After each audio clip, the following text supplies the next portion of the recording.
Hello everyone. तो आज की इस वीडियो में मैं डिस्कस करने वाली हूँ अक्टूबर फर्स्ट वीक की एक न्यूज़ के बारे में, और जो कि आरबीआई ने अभी अभी रिलीज़ करी है। एंड इस वीडियो में इस न्यूज़ को मैं पूरा डिटेल में डिस्कस करूँगी। साथ में इससे रिलेटेड कुछ एक बहुत ही फाइनेंस के कुछ कंसेप्ट्स हैं, 3 कंसेप्ट्स हैं जो कि मैं आपको एक्सप्लेन करूँगी डीपली, सो दैट न्यूज़ की जो अंडरस्टैंडिंग है वो कंसेप्चुअली भी हो पाए, और जो चीज़ें लर्न करने वाली होंगी वो भी मैं बता दूँगी। At the end of the video I will tell कि किस तरीके के क्वेश्चन जनरली पूछे जा सकते हैं based on this particular current affair. Okay, so let's start with the news.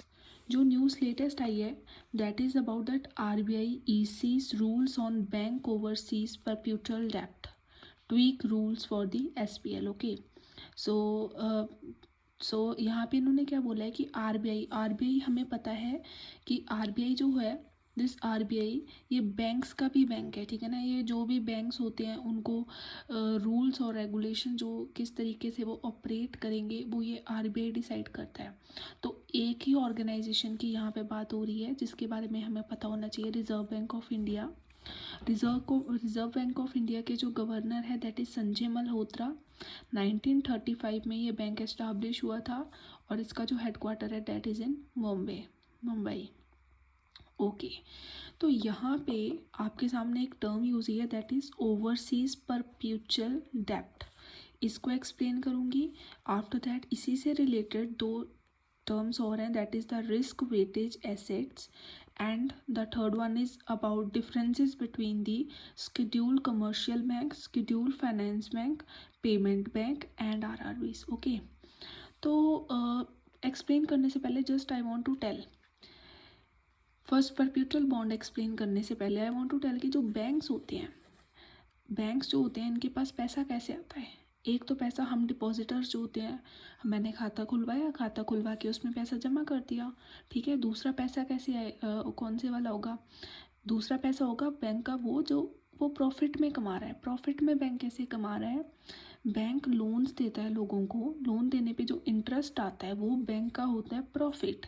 तो बैंक के पास 2 तरह के पैसे हो जाते हैं। ओके, अपार्ट फ्रॉम दैट कुछ स्टॉक्स कुछ बॉन्ड्स भी होते हैं। तो बैंक इन 2 पैसों को 2 तरीके से रखता है, एक टायर 1 अकाउंट में रखता है और दूसरा वो रख लेता है टायर 2 में। ओके, तो जो टायर 1 होता है इसमें जनरली स्टॉक्स रहेंगे, इसमें रिटेन्ड अर्निंग मतलब जो भी बैंक को प्रॉफिट हुआ है, प्रॉफिट कौन कहाँ पे हुआ है, लोन्स देके जो उसको प्रॉफिट हुआ है वो वाला इसका अपना पैसा होता है। ओके, तो ये वाला जो पैसा जनरली होता है, जितना ज़्यादा उसका टायर 1 में पैसा होगा इट मीन्स कि वो बैंक उतना ज़्यादा स्टेबल है, उतना ज़्यादा रिलायबल है। एक बार को मान के चलने कि आगे कुछ दुर्घटना हो जाती है जिसकी वजह से लॉस हो जाता है बैंक को, तो जितना ज़्यादा टायर 1 में उसके पास पैसा होगा उतना ज़्यादा वो उस लॉस को ओवरकम कर पाएगा। ओके, टायर 2 में कौन सा पैसा होता है, इसमें कस्टमर्स का पैसा होगा जो लोगों ने डिपॉजिट करवाए हैं पैसे। ओके, टायर 1 में ही एक दूसरा पैसा होता है that is the PDI, perpetual bonds का पैसा होता है, परप्यूचुअल बॉन्ड। ओके, तो ये क्या होता है, अब मैंने बोला कि बैंक्स को पैसा चाहिए, ठीक है ना। बैंक्स को पैसा क्यों चाहिए, उसके लिए मान लीजिए एक बड़ी क्लियर कट बात बोली कि जो एसेट्स हैं बैंक के, जो एसेट्स क्या हैं, एसेट क्या चीज़ होती है, एसेट एक ऐसी चीज़ है जिससे किसी को प्रॉफिट हो रहा है। तो बैंक को प्रॉफिट किस चीज़ से हो रहा है, बैंक को प्रॉफिट हो रहा है लोगों को लोन दे के। ओके, तो लोन बैंक किस तरीके से दे सकता है, मान लीजिए इसने गवर्नमेंट को लोन दिया बैंक ने, फिर बैंक ने लोन दिया स्टेट को, फिर बैंक ने किसी पर्सन को लोन दे दिया होम लोन। तो जनरली रिस्क इन्वॉल्व जो गवर्नमेंट लोन में होता है वो 0% होता है, स्टेट लोन में 0% होता है। बट मान लीजिए जिस पर्सन को उन्होंने लोन दिया है वो पर्सन उसको पे नहीं कर पा रहा है, तो इसमें हम ये नहीं बोल सकते कि रिस्क इस केस में 0% होगा। मान सकते हैं कि 50% रिस्क है। और अमाउंट गिवन था इस केस में 1000 करोड़, इस केस में 2000 करोड़, इस केस में 10,000 करोड़। ओके, तो इसमें रिस्क 0 है तो इसको मल्टीप्लाई करके आपके पास रिस्क वेटेज आ जाएगी उस एसेट की। एसेट कौन सा है, गोल्ड लोन, उसकी रिस्क वेटेज कितनी आ गई, 0। स्टेट लोन की रिस्क वेटेज कितनी आ गई, 0। होम लोन की रिस्क वेटेज कितनी आ गई, मल्टीप्लाई करके 5000 करोड़। तो दिस इज़ द 5000 करोड़ जो उसका लॉस हुआ है। अब इसलिए मान लीजिए काफ़ी सारे इतने होम लोन्स अगर चीज़ें हो गई तो बैंक तो लॉस में जाएगा। तो लॉस को ओवरकम करने के लिए कई बार क्या करता है, बैंक पैसा उठाता है, कर्जा लेता है। जैसे हम कर्जा लेते हैं कई बार जब हम लॉस में होते हैं, हम कर्जा लेते हैं बैंक से। बैंक कर्जा किससे लेगा? बैंक कर्जा लेता है RBI reserve bank of India से, या फिर बैंक कर्जा लेता है बाकी ऑर्गेनाइजेशन से। तो यहाँ पे आ जाती है ओवरसीज़ की ऑर्गेनाइजेशन, मतलब बाहर के देश की ऑर्गेनाइजेशंस कुछ होती हैं जो क्या करती हैं, बैंक को पैसा दे देती हैं। They will provide money to the bank, bank को पैसा दे देंगी और लोन दे देंगी।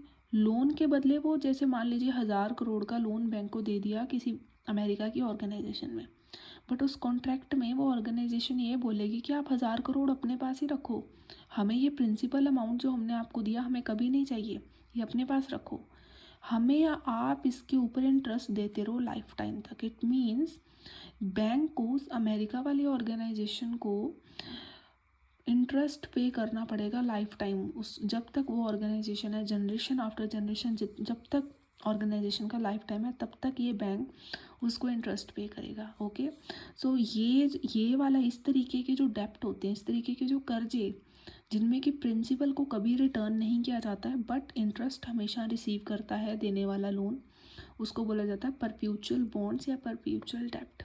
सो in perpetual bonds the person take loan from the other organisation with no maturity date, मतलब कोई मैच्योरिटी डेट नहीं है, हमने प्रिंसिपल ले लिया, प्रिंसिपल कभी रिटर्न नहीं होगा।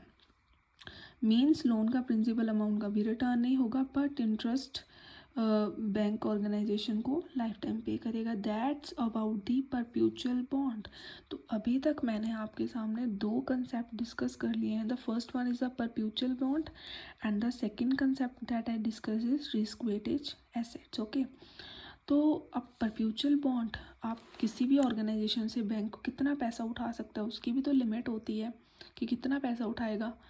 उसकी लिमिट ये होती है कि जितना उस पर्टिकुलर बैंक का रिस्क वेटेज एसेट है, जैसे 5000 करोड़ यहाँ पे है, उसके 1.5% का हाफ वो परप्यूचुअल लोन ले सकता है। ये आरबीआई का अब तक रूल था, बट अब आरबीआई ने इस रूल में चेंज कर दिया। उसने बोला है कि बैंक के रिस्क वेटेज एसेट का 1.5% ओनली, हाफ नहीं, सिर्फ 1.5% भी जो बैंक है वो किसी भी फॉरेन ऑर्गेनाइजेशन से ले सकता है। और ये जो पैसा बैंक लेगा फॉरेन ऑर्गेनाइजेशन से, ये इच्छा है ये फॉरेन करेंसी में भी लिया जा सकता है और ये इंडियन करेंसी में भी लिया जा सकता है। And all this is effective from which date? It is effective from the date of October 1, 2025। Okay, after that इन्होंने क्या बोला है, ये सारे बैंक्स नहीं ले सकते हैं, सिर्फ कुछ एक शेड्यूल कमर्शियल बैंक्स ले सकते हैं। स्मॉल फाइनेंस बैंक और ये पेमेंट बैंक्स और आरआरबीज नहीं ले सकते, रीजनल रूरल बैंक्स नहीं ले सकते हैं। अब ये शेड्यूल कमर्शियल बैंक क्या होते हैं, शॉर्ट में बताऊं तो शेड्यूल कमर्शियल बैंक्स वो वाले बैंक हैं जिनको आरबीआई ने रिकॉग्नाइज किया है। जो आरबीआई एक्ट के सेकेंड शेड्यूल में लिस्टेड है, उनका नाम है, आरबीआई ने रिकॉग्नाइज कर रखा है, वो है शेड्यूल कमर्शियल बैंक, जैसे कि एसबीआई हो गया, एक्सिस बैंक हो गया, एचडीएफसी हो गया, पंजाब नेशनल बैंक हो गया, ये वाले बैंक्स। और आरबीआई के रूल्स के अकॉर्डिंग ही ये बैंक चलते हैं। ओके, और कई बार जब इनको पैसा चाहिए होता है तो ये बैंक आरबीआई से भी बोरो करते हैं पैसा। ओके, तो इन बैंक्स में से small finance bank, payment bank and regional rural bank को छोड़ के बाकी सारे बैंक ही इस चीज़ के अकॉर्डिंग जो होगा वो पैसा ले सकते हैं, परप्यूचुअल बॉन्ड्स बना सकते हैं। Now here comes these 3 types of banks, इनके बीच में क्या डिफरेंस है that I am going to tell. Small finance bank क्या होते हैं, ऐसे बैंक्स होते हैं जो अनडिजर्व्ड सेक्शंस जो हमारे सोसाइटी के होते हैं उसको डील करते हैं। ओके, जिनके स्मॉल बिजनेसेस हैं, अनऑर्गेनाइज सेक्टर्स हैं, उनको ये बैंक्स डील करते हैं। After that we will come to the payment bank. Payment bank जो होते हैं इनको आरबीआई कंट्रोल करती है, ये भी अंडर बैंक जहाँ पे पॉपुलेशन बैंकिंग को एक्सेप्ट नहीं इतना वो अप्रोच कर पा रही है, अनबैंक्ड रीजन्स हैं वहाँ पे होते हैं। पेमेंट बैंक में क्या होता है, जैसे जो लेबरर्स होते हैं ना, वर्कर्स होते हैं, उनकी इनकम काफ़ी कम होती है तो उनके अकाउंट जनरली पेमेंट बैंक में होते हैं। और पेमेंट बैंक में जो कस्टमर खाता खुलवाएगा उसकी मैक्सिमम जो लिमिट ही है वो 2 लाख है। और ये बैंक्स की एक ये डिफरेंट बात होती है पेमेंट बैंक की कि ये बैंक इशू नहीं करवा सकते लोन, ना ये क्रेडिट कार्ड इशू कर सकते हैं। ये सिर्फ डिपॉजिट एक्सेप्ट करेंगे बट लोन नहीं देंगे। क्लियर कट बात है ना कि आप ये देखो ना कि 2 लाख एक कस्टमर के लिए अपर लिमिट है वहाँ पे पैसे जमा करवाने की। तो मतलब कस्टमर गरीब है, उसको अगर बैंक लोन दे देगा तो वो कस्टमर उसको रिपे कर नहीं पाएगा। तो इस वजह से ये वाले जो बैंक्स होते हैं ये ना तो लोन्स में इन्वॉल्व होते हैं ना क्रेडिट कार्ड्स में इन्वॉल्व होते हैं, बस एक्सेप्ट करते हैं deposits. After then comes the RRBs. RRBs are regional rural banks. RRBs को आरबीआई के साथ साथ में नाबार्ड कंट्रोल करता है।